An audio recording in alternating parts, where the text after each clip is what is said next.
Mati aku. Wah, Semar ana putrane lho, ana putrane ben. Tak neane jurus. Tobat. Nekat tenan tanpa cementel we nekat lho.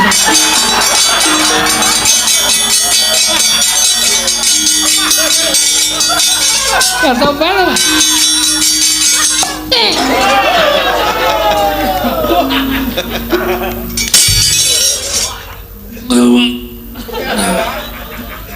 Salah kurang ajar. Wong tua kurang ajar. Anggere ketemu Durga kok arep ngulang-ulang. Ngaso. Nangane.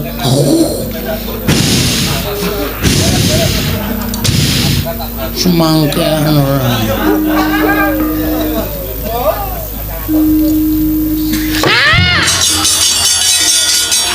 Dan nanti ngembroke kuat e. Bagong Raden. Iki kagungane bapakmu.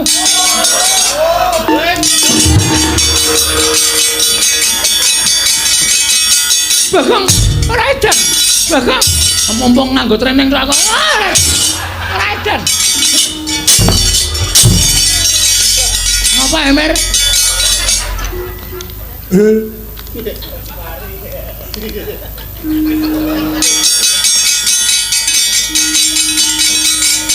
Bali, inggih. Ayo Bali, inggih. Ganggu gawe dulurku sing lenggah neng kene kabeh. Kumbala geni kowe. Nuwun pamit, Kakang.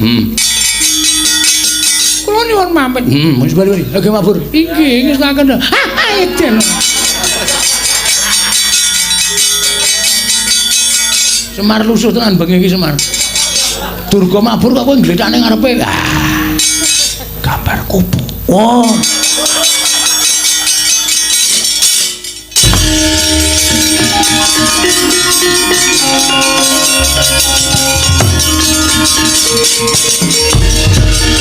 Aduh, Kanjeng Ibu sampun lukar busana.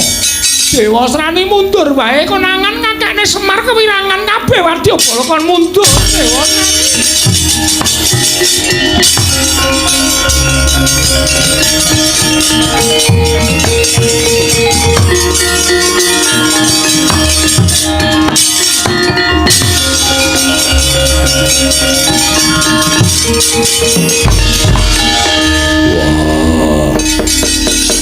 Nadyan kabeh Wadyabala wis padha mundur.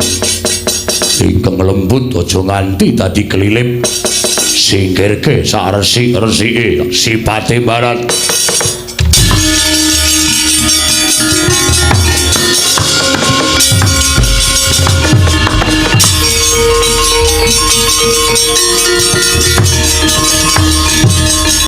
Nunamet pasang kaliman tabet tinebeteng dunut mawai tawang cobak.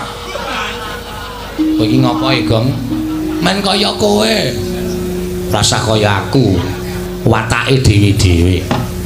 Linepana ing tulamanu sinuwun kepareng kula ngaturaken sembah sumungkeming pangabekti kula kunjuk sandhapada paduka Gusti kula Sang Nata Prabu Sri Bathara Kresna jagat Dewa Bathara ya jagat pangestungkara Bagong dalem kepenak tembungmu gawe bombong penggali ingsun matur sembah nuwun pangestuning ingsun tampan ana Panakawan kula pundhe nggo jimat paripe dayana ing kasantosan paring pangestu paduka amawakana kabejaning gesang kula sinuwun iya Panakawan Bagong Prayogana sampun mboten kirang prayogi Nala Gareng kowe padha raja sapraptamu Nala Gareng kados Penemban Durna iya aku bendaramu Saka Lima Penemban Durna lenggah wonten ing mriki ya wis pancen sawetara aku suwan anak Prabu Ndarawati bekti kula kunjuk Penemban tak tampa pangestu tampan ana ya Nala Gareng lho niki sanget anggen kawidatosaken jimat paripe Panakawan Bagong padha raja sapraptamu Panakawan menika kados Penemban Durna Penemban Durna iya rawuh wonten mriki ya wis sawetara ana wigati bakal tak aturake marang anak Prabu Ndarawati. Weh lah syukur. Keng garwa mboten nderek. Ora. Mbok dijak. Ora tau tak jak, bojoku ora tau tak jak. Niki ajeng wonten balapan jaran lho. Hus. Sing apik ngomong ora. Karang kula niku gumun napa riyen sampean niku mbok dereng wonten wong kok ora biru kaya ngoten nika. Wis ora usah dadak werna-werna. Kabeh iki mung gumantung karo kodrating Wang Mahanasa. Kodratku kudu kaya ngono ya kudu tak lakoni kanthi tuntas kemarang kewajibanku. Oh nggih, nggih. Bukti kula nggih Panembahan. Iya ya tak tampa. Pangestuku ya Bakong. Nggih nggih. Sanget anggen kawula ndadosaken jimat paripe. Punakawan Garing Padaraja sapraptamu. Pangestunipun Ndara Baladewa wilujeng bekti kula katur ya tak tampa. Bagong padha slamet. Nggih. Pangestunipun Ndara Baladewa wilujeng bekti kula kanca nggih, Den. Ya, pangestuku tampanono. Kula pundhe nggo jimat paripe ndarane kasantosan Garing Padaraja. Pangestunipun Ndara Sencaki wilujeng Bagong padha slamet. Pangestunipun Ndara Sencaki wilujeng bekti kula kanca pangestuku tampanono. Nggih. Garing Padaraja. Patih Udawa Ndara Patih bekti kula kunjuk ya tak tampa pangestuku ya Garing. Nggih. Bagong Padaraja sapraptamu. Pangestunipun Ndara Patih Udawa wilujeng bekti kula nggih Ndara Patih. Ya pangestuku tampanono. Nggih sanget anggen dadosaken jimat. Wah. Piyai semene kok ming pangestu tok. Ora ana sing ngekeki apa-apa ya Reng. Anggepmu cura arep dikeki apa ning kraton kok padake. Ngono Garing. Wonten dawuh sinuwun. Gawe kaget niki. Ana wigati apa dene sira sowan mongko tanpa tinimbalan. Ing sepasin. Wah, sepisan. Kemarin kula ngaturaken sembah. Sumangga memang bekti kula kunjuk ndungkap angka kalih. Malih menapa sowan kula menika mboten saking pikajengan kula piyambak. Cokat ceket.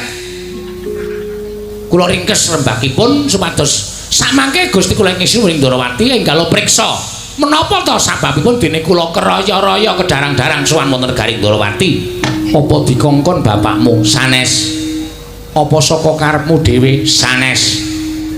Apa karang kedempel ana perkara? Mboten. Lah ana apa Garing? Kula mboten dipun kongkon bapak, kula mboten dipun kongkon kalih napa jenenge kulawargane Semar, bojo kula ya ora. Ning mugi andadosna kawuningan. Sampun wonten setunggal candra menika, Petruk menika opname. Lho. Petruk apa kuwi mau? Opname iki apa? Sakit. Lara ngono wae nggih. Sakit. Lara apa Petruk? Wah, wis mboten ngerti. Dipresake nang dokter ya ora dingerteni penyakite. Digawa tenggen dukun ya ora mari-mari. Dirawuhke para Brahmana Sewa Sugata menyang para nimpuna para pinasis supaya maluyaken Petruk kantong bolong ya ora mari. Monggo Petruk niku meneng ngeteng-ngeteng teng amben ora obah ora napa-napa. Matane kedap-kedip nyawang usuk. Lah terus Petruk kanane saiki piye? Ah wis mengkari esuk sore. Petruk lara tenan lho Garing. Lara tenan apa dikira ngapusi? Kula niku nek omong ora tau goroh kok. Lah sawijining dina kula niku nganti sedih.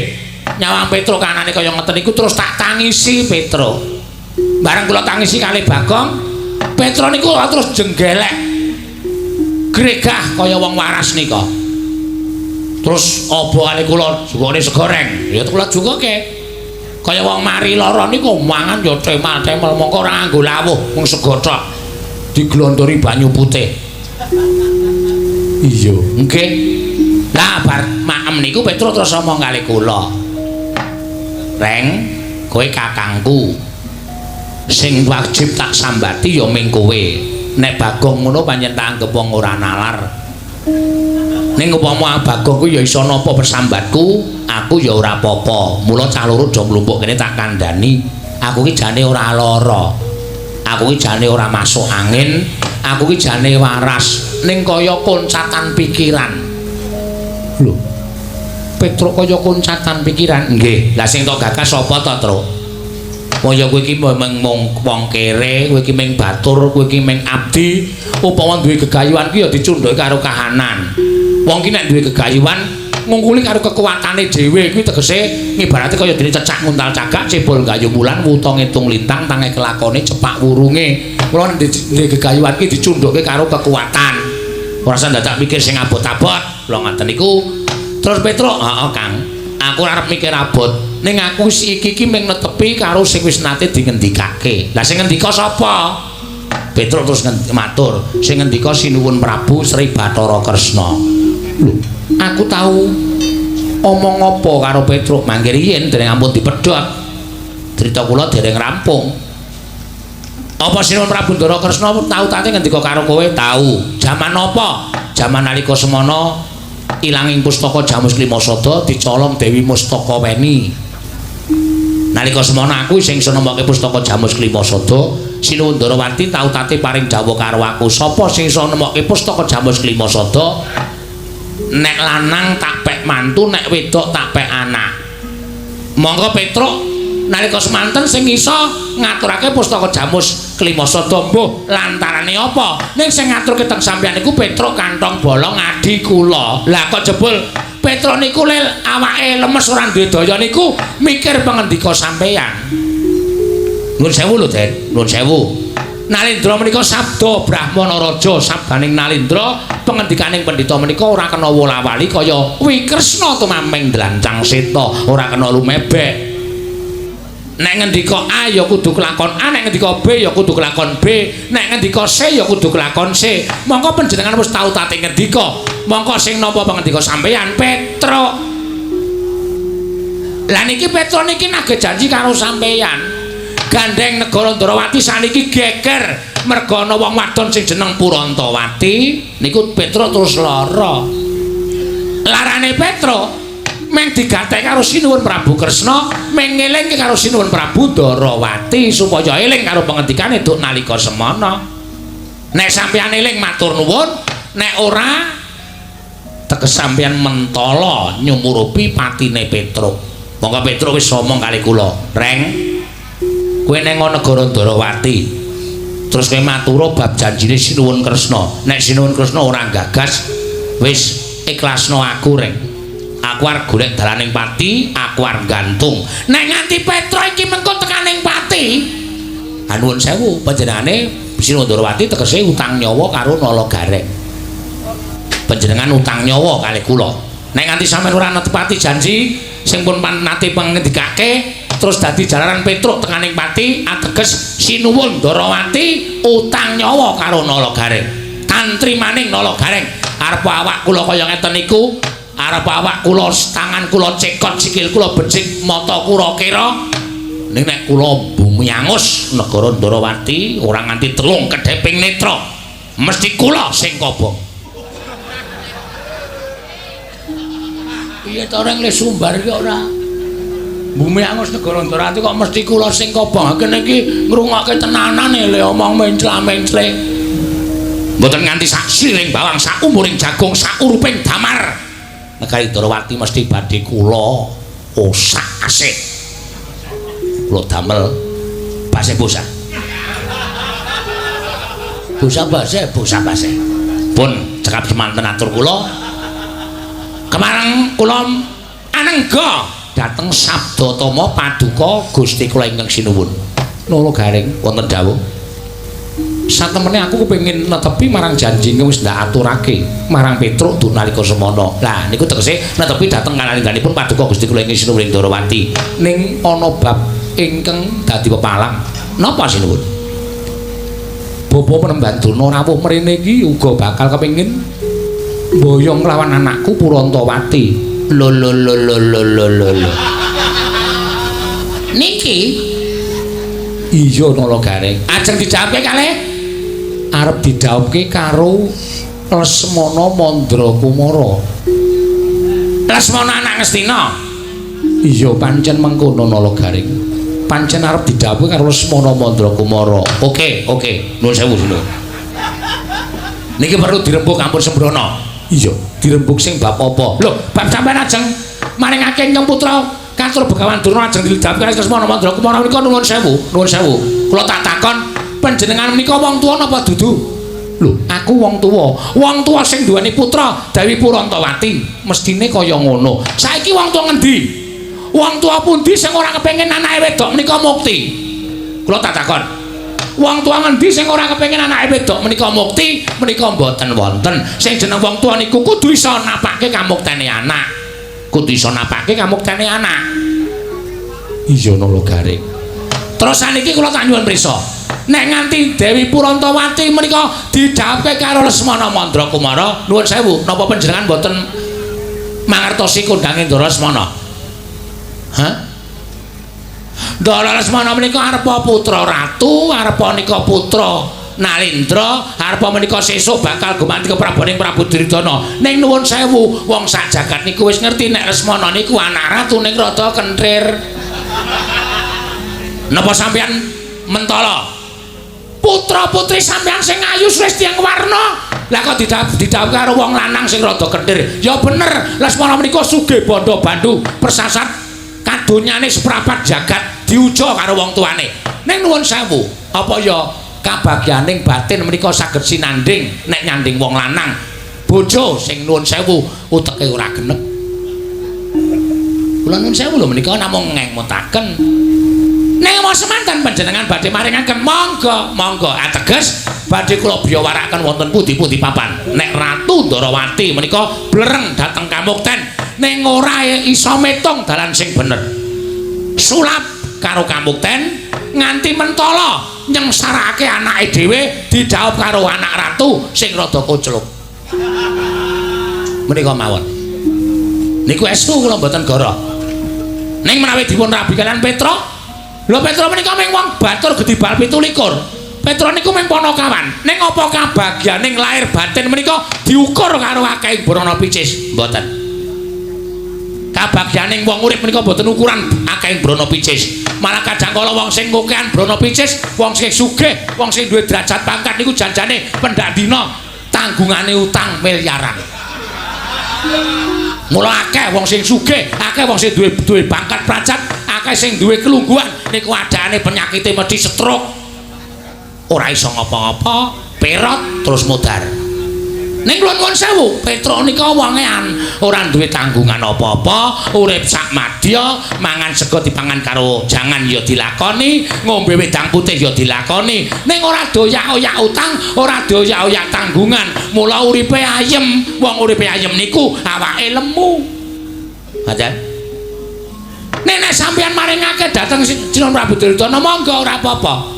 Arepa ing putra menika Saba utawi lenggah wonten ing Negara Ngastina lungguh kursi apik nganggo gelang nganti ting krompiang nganggo jarik ngibarate blebekan mas ning nek atine rekoso saya kuru putra panjenengan gerah bar niku mboten nonton sapa sing kapitunan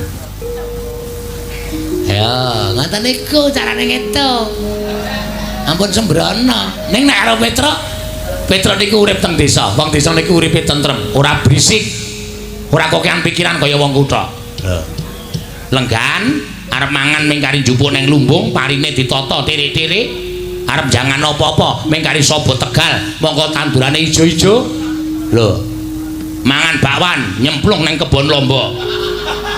Bakwane 3, lombae 40. Niku ya iso kelakon, pengen kobis kari nggawa godhokan wedang. Gawa ning kebon, kobise diris ning kebon. Lho napa ora glelek? Wah Petra niku sawahe jembar kok. Parine lemu-lemu kok. Susune jembar-jembar. Mula kula nuwun sewu nek panjenengan menggalekake bab brana picis diparingke kali Begawan Durna ning batin lara. Nek sampeyan ngrembak perkara kabagyaning lair batin nggih mang paringke Petra. Nuwun sewu lho sinuwun. Kabagyaning lair batin menika mor misah. Tegese mor misah piye? Menika mboten saged dipun dadosaken setunggal. Upama iso didadekke setunggal, menika mung pepethinganing titah. Kabagyaning lair menika mboten saged sumandhing kaliyan kabagyaning batin tegesipun kabagyaning lair numpuk brana picis ning kabagyaning batin ora sumandhing. Ning kok sok baline duwe kabagyan batin, mesti kabagyaning lair bakal sumandhing. Niku sing disebut mor misah. Mengkono lho Gareng nggih. Ning nggih gumantung panjenengan, monggo mawon. Badhe dipun paringaken Begawan Durna monggo, paringke kula monggo, paringke Begawan Durna entuk wong sugih ning Kentir monggo. Paringke Nala Gareng netepi dhateng perjanji panjenengan wis lepas saka perjanji Tur dasare ingkang putra didhawuh karo adhi kula Petro arep ora patek sugih ning ya kok seneng atine niku pilihan angel sinuwun angel. Nuwun sewu angel. Kula percaya panjenengan wis dimingi-mingi werna-werna karo Begawan Durna. Mula ora iso omong apa-apa. Nek pancen dipun paringi Begawan Durna, monggo mboten napa-napa. Kula tak bali tak ngrukti kunarepane Petruk cetha tekaning mati nglalu mergo ora kelakon dawuh karo putramu. Mboten napa-napa. Kula kelangan ati mboten napa-napa. Niku wis dadi resiko kula. Ning kula ancam sampean, kula ancam Petro nganti nglalu mati ora jawab karo anakmu. Wah, tenan yakin sumpah. Bumi langit dadi seksi. Kula seksekke kiblat papat segara gunung isine ngrena wengi padang rembulan panasing srengenge. Kula ora arep tepung karo Prabu Kresna diparingi Begawan Durna. Niku tenan, kula ora arep suwita karo Prabu Kresna. Yen perlu mantan Ngastina tak obrak-abrik legane atiku.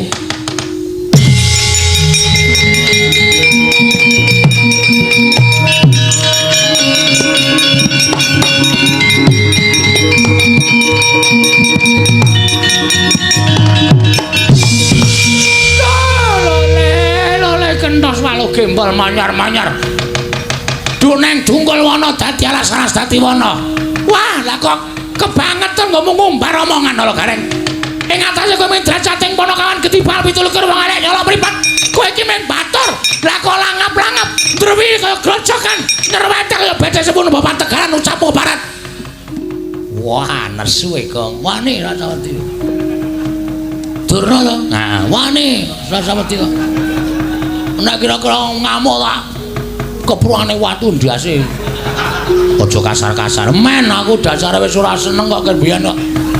Nyuwun pangapunten, kula mboten wonten urusan karo sampeyan. Kowe ana urusan karo aku. Perkarane napa? Kowe ngeceh karo wong Ngastina. Sapa sing kula eceh? Putu kula Semana Mandrakumara. Kowe tanggep wong kentir, tanggep wong edan, tanggep wong kocrok. Kowe putra Nalendra, Nalagareng ora melek mripatmu. Nuwun sewu, kula tak takon, kentir napa mboten? Lho, heeh, ning ra ora perlu diomongake. Lah, tegese sampean wis ngakoni, omongan kula niku napa gara? Omongan kula niku mau ngapusi. Nek kula omong abang ya kula andhake abang, nek nyatane biru ya kula kandhake biru, napa wontene? Kula men kepengin ngeman karo putrane Ndara Kresna, Dewi Brantawati aja nganti didhawuh karo putra Nalendra. Sing nuwun sewu rada owah pikirane. Lho, omonganmu ki iso meneng apa ora? Nalagareng. Nalagareng. Kowe iso meneng apa ora? Kowe kebangetan kowe ngatasi drajating Batul Gedibal 17. Kowe nyolok mripating Baladewa. Kowe ngino karo anakku Semana Mandrakumara. Mas. Ora kerubutan. Madirana Reng? Iya. Kandhangane iki. Iso apa nglakokke wayang papan? Iso wae. Nyepelekke ora. Kowe menungso ora tatanan, sampean sing ora tatanan. Gareng kudune ngerti. Mungsuhmu ki aku ora kowe. Aja ngune-uneke kakangku sampeyan ae dhewe. Ayo nek wani kowe karo aku, gareng karo Begawan Durna. Napa kula luput nek Lesmana Mandrakumara? Lho, ora jeneng luput. Nanging kowe nyangklas sanduring tenggak. Kowe ngino karo Begawan Durna. Kowe padha karo gareng ngino karo Baladewa, ora perkara ngino-nginonan. Iso dikandhani ra kowe? Menungsa apa kaya ngene? Lho, malah ngecek karo Begawan Durna ngecek karo Baladewa. Apa-apamu? Wah, yen ngono pancen peparange Lesmana Mandrakumara kuwi mung Ponokawan. Petruk sing utusan kakangane Nalagareng karo Bagong pancen kepara nyata. Terus cekel kersane sampean saniki pripun? Kowe bali teng pundi? Bali nang omahmu. Kowe ora sambayang Purantawati. Mboten iso, kula tetep kudu mboyong Purantawati. Kudu padha bali saka negara Durawati. Ora iso. Bali piye? Wah, wis ereng kesel e nyuarake ombak. Genti-genti akan wedi karakter wayang wetengku nganti mulus e. Saiki ngene wae. Sapa sing cilik-cilik saka kadedaning Begawan Durna wenang mboyong Purantawati. Oke. Kono wis nantang urung tak anteni. Hei. Ayo ge omong. Malah meneng wae. Lho, kowe iki karepmu piye? Omong piye? Omong kaya Durna kuwi lho. Ngetoke sayembara apa piye? Yo, aku tak ngetoke sayembara. Ya. Aku tak ngetoke nggon aku. Sapa sing cilik gedene iso ngukul dadene Baladewa? Wenang, boyong. Ya kuwi Dewi Puratawati. Oke, tak tandangi. Semono aku ya arep ngetokke sayembara apa? Sapa sing iso nglangkahi batange gareng? Lho. Iki kok batangku iki piye iki? Oh iya lali aku. Dadi mati kowe nang ora apa-apa. Dengkulmu mlocot ora. Anakku cilik-cilik. Ayo aja aku kok ya. Dudu nang ngene, papane wong neter katetean. Dudu nang ngene, papane. Ayo, metu coba. Bareng kabeh aja nganti bongol iki.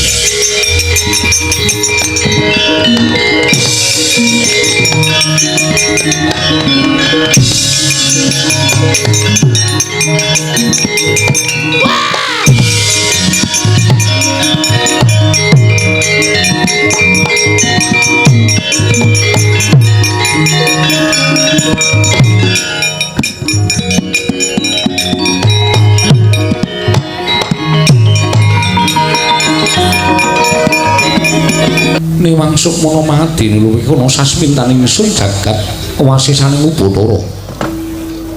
Ora wakuta dhisik Kakang Pati Udawa. Ayo ndagake kaget. Sira Kakang Pati Udawa ingsun piji mangarsa meneng ngarsaning ingsun. Kakang Pati Udawa. Nyawa-nyawa jimat kula semban kula wonten ing Madyapada prapting delahan Gusti kula ingkang sinuhing Ndarawati. Menawi paduka dangu dateng pisuwanipun ing abdi kepatihan sanget ndadosaken kuwatir raos sing manahipun ing abdi kepatihan. Mboten mantra-mantra pindharan salomba pinanjering alun-alun kumitrat saruk maras. Nampi timbalan paduka Gusti kula ingkang sinuhing Ndarawati kepareng hamba barone ingkang sejati sinuwun. Wonten dawuh menapa dene terwaca anggen paduka nimbali dhateng sawanipun ing abdipun Pati Udawa. Kakang Pati Udawa wonten timbalan kadiparan nggone ingsun percaya pinangka dadi badal wakil ingsun mranata tata rakiting negara Ndarawati. Kakang Pati Udawa murudyake matur marang panjenengan ingsun Kakang Udawa. Gusti kula sembahan kula menawi paduka miji babagan tata rakiting praja sadaya boten badhe nguciwani para kawula sami sayek saka kapiyakar luhuring nusa bangsa tuwi negari Ndarawati. Medhaipun para abdi prajurit boten kendhatengen pun sami gegladhen lakri daning aprak. Sawanci-wanci praja paduka katemping maramuka boten badhe angkepa kunca paduka Gusti kula ingkang sinuwun. Ing abdi kepatihan rembug kasawurna putung sumangga kabandhemna diweji sembahan kula. Kakang Pati Udawa ya. Ora liwat pakaran ingkang utama tindakna selawase lan prayogakna nglirung ngadhep karsaning ingsun. Kakang Pati Udawa sampun boten kirang prayogi pisuwanipun ing abdi kepatihan. Namung delengan sasampunipun kepareng kula ngaturaken sembah sumangga ping pangabektinipun ingkang abdi kunjuk ngersa paduka Gusti kula ingkang sinuwuning Ndarawati. Ingsun tampa tiba padha-padha Kakang Pati Udawa. Lho diweji sesembahan kula ngaturaken panuwun ingkang tanpa pindhan. Apa dene sira Dimas Haryostyaki prayogakna nggirung ngadhep ngarsanipun Kakang Yayi Garbaruci. Tansah pinanganing kawidadan nderek sami kula sawanipun ingkang rayipun Setyaki Koko Prabu. Namung kepareng kula ngaturaken sembah sumangga ping pangabektinipun ingkang rayi kunjuk ngersa paduka Kanjeng Koko Prabu. Jimat sembahan kula Koko Prabu pengayeman kula ing Ndarawati. Setyaki ingsun tampa akarya bombong tias ingsun ora liwat pangestunipun Kakang Tampanana. Kula punika jimat paripi dayana ing kasantosan Koko Prabu Ndarawati. Nun mangke dereng sawetawis dangu rawuh paduka Bapa Premban Durna miwah Koko Prabu Mandura. Nuwun sewu Premban kepareng kula ngaturaken pasegan ana krami kunjuk ngersa paduka Bapa Durna. Sesembahan kula ing Sukalima Bapa Premban Durna ing Sukalima. Oh, astaka swala sila bertapa swalu gimbal Semorante hawela. Kula nuwun inggih Ger. Sampun kula tampi asong maskanipun paduka anak Prabu Ndarawati ingkang tumandhuk dhateng bapa ing Sukalima. Akarya bombong raos sing manahipun ingkang bapa ing Sukalima Ger. Namung kepareng ingkang bapa ngaturaken pudya astutinipun ingkang bapa kunjuk kersa paduka anak Prabu Ndarawati, anak Prabu Sri Bathara Kresna. Bapa Premban kula tampi akarya bombong raos sing manah mboten langkung kasekecakno anggen jengandika lenggah. Kula nonan nggih sampun mboten kirang prayogi piswanipun ingkang bapa ing Sukalima. Titik lenggan sak mangke wonten Brojeng Dwaraka, anak Prabu Ndrawati. Miwah Koko Prabu Baladewa. Sarapu paduka Kanjeng Koko Prabu katuran karaharjan tedhak paduka wonten Brojeng Ndrawati Koko Prabu. Jagat wacisane Bathara Wayaptur jagat Pathik Indra Jaladewaku. Yo Kresna tansah pinanganing kawidadan liring sambi kula praptaning pun Kakang ing Brojeng Ndrawati durga mendhak kala sirna. Mung keparengipun Kakang ngaturake salam taklimipun Kakang kunjung ngersani Kyai Prabu Kresna ing Ndrawati. Kyai Prabu kadangku ing Dwaraka. Kula cancang pucaking weni dumawahing wijang urmeketing werdaya saestu andadosaken cahya nur cahya daging rakayiwanan. Koko Prabu mboten langkung kasekecakno anggen sing ngandika lenggah. Kyai Prabu Ndrawati kaya wis ora kurang prayoga praptanipun Kakang ing Brojeng Ndrawati dina samengko iki. Kyai Prabu Kresna nun mangapunten saestu adamel kaget gugup raos sing manahipun ingkang putra ing Ndrawati bapa Premban dene rawuh paduka ingkang sengkan-sengkan dhateng pepuyan upami alit utusan cantrik ing Sukalima bilih kenengan menika paduka badhe kepareng tedhak wonten ing Brojeng Ndrawati. Saestu kula nedhang rakit rata manik obro ing linangsing Jong Banunji kinarya petuk paduka bapa Premban Durna saha nyawisaken Hermawar kinarya miji ampiang paduka bapa Durna kacena tandha bektinipun ingkang putra tumraping sesemban kula ing Sukalima bapa Premban Durna bapa Premban ing Sukalima. Kula nuwun sewu nggih nadyan nembe kawiyos sing mangandikan kemawon persasat sampun tumplak punjen sinundul puyuh manahipun ing bapa ing Sukalima. Persasat kadidene kejugukan wukir sari kelepaning samudra madu nanging nuwun sewu lho nggih. Tata upacara kaprajaning mekaten menika kala wau boten sakrepipun menawi paduka pisungsungaken dhateng bapa ing Sukalima. Krana menapa nggih? Nadyan papan kula menika wonten ing Sukalima, kula menika ngiyup sandhap pepadanipun anak Prabu Duryudana. Nanging pendak-pendak ingkang bapa sowan dhateng negari Ndrawati menika tanpa beda pangraos kula kados wangsul dhateng pretapan Sukalima. Mila sak mangsa benjang rawi wonten wekdal ingkang mirunggan anak Prabu Ndrawati sak kula wangsa kepareng tedhak wonten ing pretapan Sukalima. Kula nuwun sewu nggih. Kaicana jiga kelawan pekewo Durgama Sangga Runggi. Sukalima karengku kados dene Ndrawati, anak Prabu Kresna. Anak Prabu Ndrawati nggih. Matur sembah sewu nuwun ingkang tanpa pepindhan Bapa Durna. Dene mekaten ya sing pangandika paduka. Malah samangke gandeng sampun katingal sekeca. Tuwin asu ingkang dadi napas, asat ingkang dados riwe. Tumunten ingkang ngrayi utawi ingkang putra Ndrawati cumadong dawuh. Menggah menapa to wigatosipun dene paduka Bapa Durna kepareng rawuh wonten ing Brojeng Ndrawati. Menawi kepareng kawedharing kathah tumunten ngababarna. Nanging menawi wadita praping para kadang sentana, monggo Bapa kula dherekaken manjing salebeting kedaton pepanggihan catur netra kelawan ingkang putra Ndrawati pun Kresna ing Dwaraka Bapa Premban Durna. Matur sanget ing panuwun ingkang tanpa pepindhan nggih. Estunipun wale-wale menapa? Sawanipun ing Bapa ing Sukalima kadherekaken anak Prabu Baladewa menika. Nuwun sewu, bidhal kula menika mboten saking pertapan Sukalima. Namung mligi sowan dhateng karsanipun anak Prabu Ndrawati menika sowan utawi bidhal saking negari Ngastina. Menapa to sababipun dene kula bidhal saking negari Ngastina malah kinantenan dening anak Prabu Baladewa wonten sungkuliraning penggalih lan nyuwun purba wasisa paduka anak Prabu kepareng ora dimingset anggen kula ngabiyantara supados samangke ra dicetha anggen paduka nampi aturipun ing bapa ing Sukalima menika nggih anak Prabu Ndrawati. Kula sumanggaken dhateng paduka Bapa Premban Durna sumangga purba wasa menasta paduka Bapa Premban Durna kepareng ambabarana ingkang sejati kula nedya ngangulungaken jangga niringaken karna mastuti sabda tama paduka Bapa Premban Durna ing Sukalima. Bapa Premban Handra ingkang musrita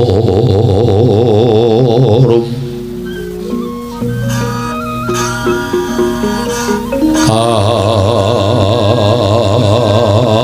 siring samirana mrih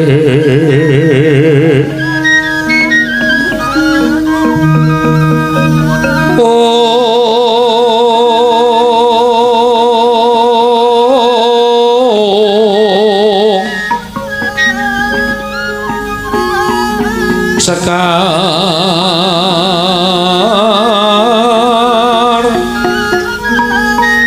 kadung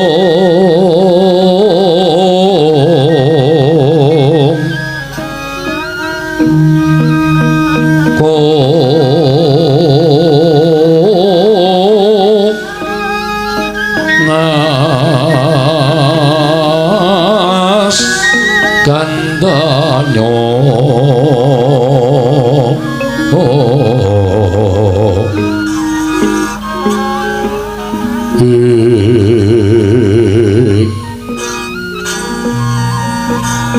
maweh raras renaning driya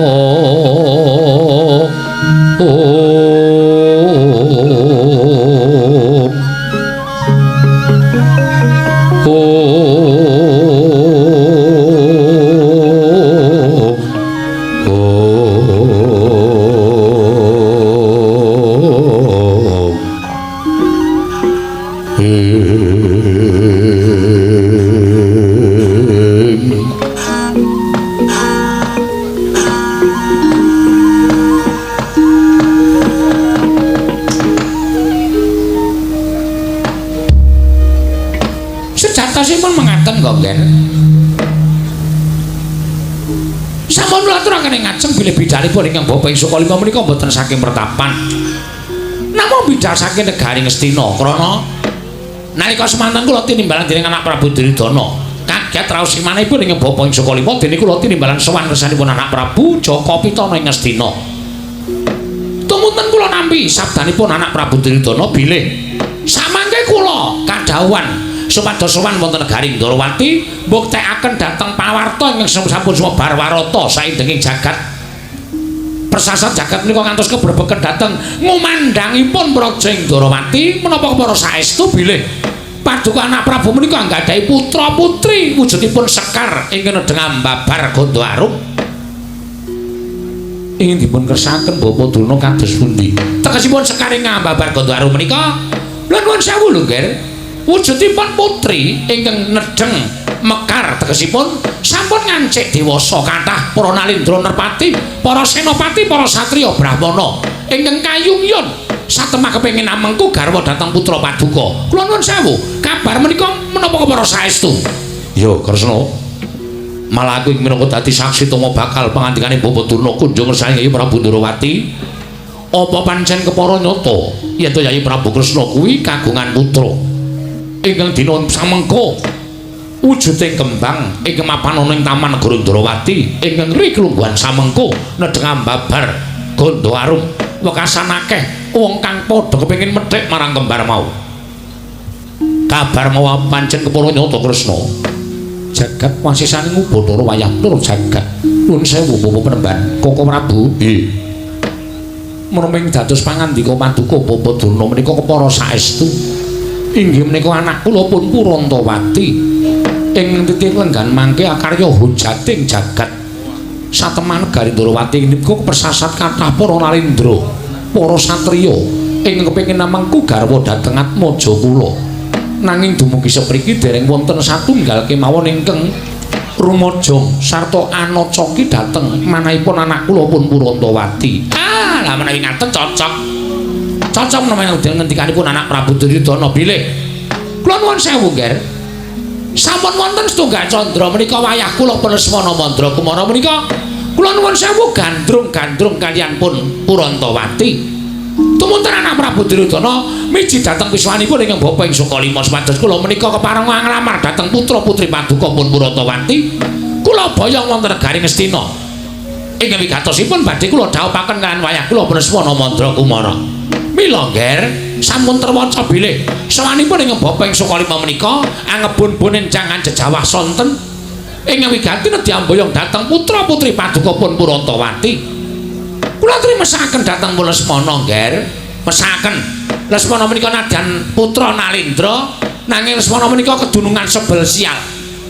Lesmana menika kedunungan sebel sial tegesipun mboten nate pikantuk nugraning Hyang Mahanasa ketitik nadyan Lesmana menika putra Nalindra Ngastina Prabu Duryudana Nalindra ingkang sugih bandha bandhu sugih brana pices Nalindra ingkang ababala raja ngibaratipun ewadene kagungan putra kemawon lah kok nasibipun kados mekaten menika Copita kula aturi menggalih badhe dawuh pun Pergiwa kalah kaliyan Gatotkaca badhe dawuh Pergiwati kalah kaliyan pun Pancawala Lesmana menika nuwun sewu pendak-pendak badhe jawab kemawon gagar wigartan antuk karya Lesmana menika najan putra Narendra wangsul wangsul kula aturaken piyambakipun menika nuwun sewu ngibaratipun kaya dene wong lanang sing ora payu rabi. Inggih Bapak Penemban. Lesmana menika kok sampun malih Jangka putra Narendra.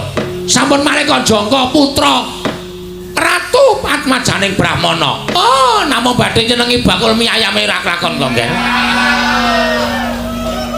Menika Lesmana tegesipun Lesmana menika najan putra Narendra ning kedurungan sebel sial mila kula nuwun kanthi sanget paduka anak Prabu kepareng sak mangke ambebantu dhateng mbok repotipun anak Prabu Duryudana kemarang ingkang putra pun Dewi Purantawati menika kula bayang wonten negari Ngastina badhe kula dhawuhaken lan wayah kula Lesmana Mandra Kumara mbok menawi sak mangke saged tetamba tumrapipun Lesmana anggenipun nandhang wuyung menika nggih Kresna kula wonten dawuh kok Prabu ora jeneng pun Kakang murup-murup gedang marang pengendikane Bawaduna babar pisan ora.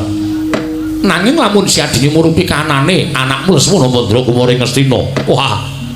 Ora mantra-mantrat Maja Narendra. Ya bener, akeh wong tuwa kang padha ngandhakake, piyai sepuh padha ngendikake, wong gandrung kuwi persasat bambung turut nglurung. Nganti ora eling Purwadasina, akeh-akehe pancen kaya mengkono.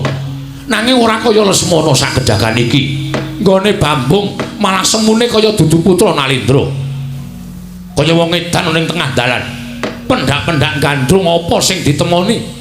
Apa ora mesake kahanan kang kaya mengkono kuwi? Ora jeneng, ora perkara Lesmana dhewe sing nandhang wirang. Nanging uga ngembet marang asmane Kyai Prabu Duryudana. Mula Yayi ndak jaluk kanthi banget junjungan derajating Ratu Ngastina ya kadang Kyai Prabu Duryudana. Dawuhna anakmu wadon lawan Lesmana Mandra Kumara. Kanthi cara mengkono anakmu ora bakal tiba ning Padasuri, nanging bakal tiba ning Kasur Babut Lire. Samangsa Kyai Prabu Duryudana kuwi bakal lengser ke Prabon, mestine Lesmana iki bakal gumanti ke Prabon. Sak ora-orane yen to putramu Purantawati kuwi dadi garwane Lesmana, mesti wae sesuk bakal dadi prameswari negara Ngastina. Lho menika lho nggih. Angel lho kagungan putra-putri ingkang cinadhang dados prameswari menika mboten saben tiyang menika nampi kanugrahan. Mila samangke monggo sampun ngantos wonten raos Dirgama Sanggarunggi walangati salebete penggalih paduka anak Prabu Ndarawati kemareng-marengaken ke putrapun Purantawati badhe kula boyong sampun kula cawisaken jumpana joli-jolan jumpung gandung lan sapiturutipun kinarya pamboyong ing pinanganten putri jagat wasisane Bathara Wayah jagat nyuwun pangapunten Bapak Duna perkawis menika mboten perkawis ingkang gampil namung tumrap kula menika perkawis ingkang rungsit lan rumpil lho rungsit lan rumpil tegesipun kados pundi kula nuwun sewu kula menika jejeripun tiyang sepuh nadan anak kula menika badhe mbangun miturut dhateng dawuhipun tiyang sepuh upami kula menika nampi pangaringipun Bapak Durna kula sarujuk nanging anak kula mboten mathuk tuwin mboten linambaran raos tresna menika ngibaratipun wonten tetembungan ana temanten sepasar bubar menika mangke mboten prayogi langkung-langkung menawi anak kula menika cocok utawi mathuk kaliyan Lesmana mongko kula mambengi keparingipun Bawa Durna menika mangke ugi boten badhe saged kelampahan amargi nuwun sewu Premban miturut ingkang putra Ndarawati petanganipun tiyang badhe nglampahi salaki rabi menika gegaranipun namung tresna jaran ngibaratipun tiyang keplok menika mboten kok asta setunggal nanging asta kalih temanten kakung lan putri sami-sami tresnanipun mekaten nggih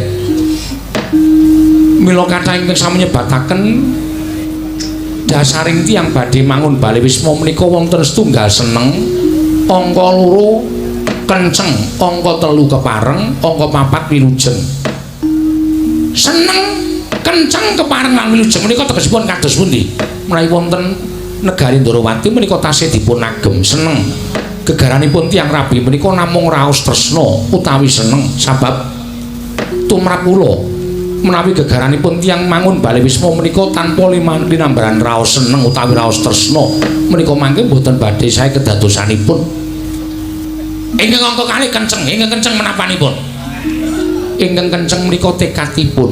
Oh, tekadipun inggih kasinggihan mekaten. Sabab tiyang mangun Bali Wisma menika kedah sampun wantun nyebat sebaya mukti, sebaya mati. Yen abot padha dipikul, yen enteng padha dicangking amargi sasamunipun napaki Bali Wisma menika kala wau badhe dhateng pacobaning gesang ingkang dipun paringaken dening Gusti Kang Maha Kawasa. Mila menawi boten kenceng tekadipun menika mangke kekalihipun menika sampun kepareng badhe nglampahi salaki-rabi. Tiyang sepuhipun ugi sarujuk, tiyang sepuh temanten kakung lan tiyang sepuh temanten putri. Sabab tiyang mangun Bali Wisma menika boten kok njojokaken awak piyambak, nanging uga njojokaken sanak kadang mitra kawruh tangga tepalih. Menika tiyang bangun Bali Wisma. Wonten ingkang pungkasan inggih menika wilujeng. Mboten kitang namung sarwa ringkes kedah dipun wilujengi dipun seksekaken dhateng tangga tepalih sederek sedayanipun kedah rawuh kanthi tata upacara adat budaya ingkang dipun lenggahi piyambak-piyambak menika wilujeng. Dados tumrap kula tiyang mangun Bali Wisma menika mboten agahan kesusu kaselak mangke mindhah boten prayoga kedadosanipun. Oh inggih menika sae. Nanging nuwun sewu menawi tumrap Saka 5 petangan kados mekaten menika mboten dipun agem. Mboten nggih. Sabab nuwun sewu, desa mawa cara negara mawa tata. Petangan saka 5 menika wonten piyambak. Petangan saka 5 menika tiyang badhe nglampahi rabi menika kula nuwun sewu namung dipun etang ingkang disebut Pancasuda. Pancasuda inggih nggih. Pancasuda menika nuwun sewu. Dinten kelairanipun temanten kakung dina pasarane menika dipun jumlahaken kaliyan dina kelairane temanten putri. Lajeng dipun suda 5. Menawi dipun suda 5 menika mangke tirah setunggal menika tegesipun sampun ngantos dipun lampahi rabi mergi menika mangke badhe pegat pati.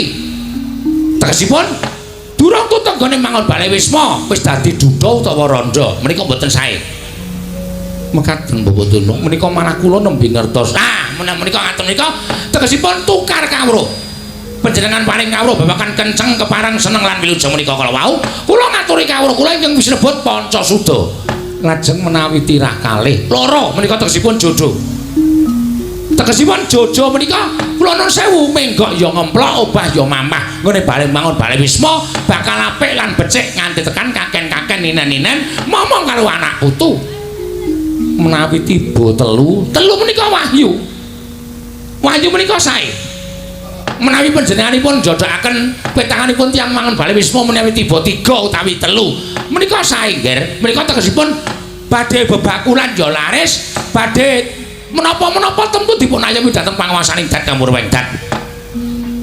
Menawi dawah papat menika ugi sinebut pegat ning ora pegat pati ana sing pegat rezekine ana sing pegat ora duwe anak lan turun sak piturute menika petanganipun menawi saka 5. Mekaten iki nggih. Monggo lairipun Lesmana kaliyan lairipun Prantawati menika sampun kula itang menika sampun cocok. Dawahipun kalih. Lho, Bapak Durna menapa ngertos lairipun anak kula? Sampun ngertos nggih, mawi paningal batos. Rebo wage to. Lho kok cocok, Bapak? Kula menika pendhita ampun dianggep nggih.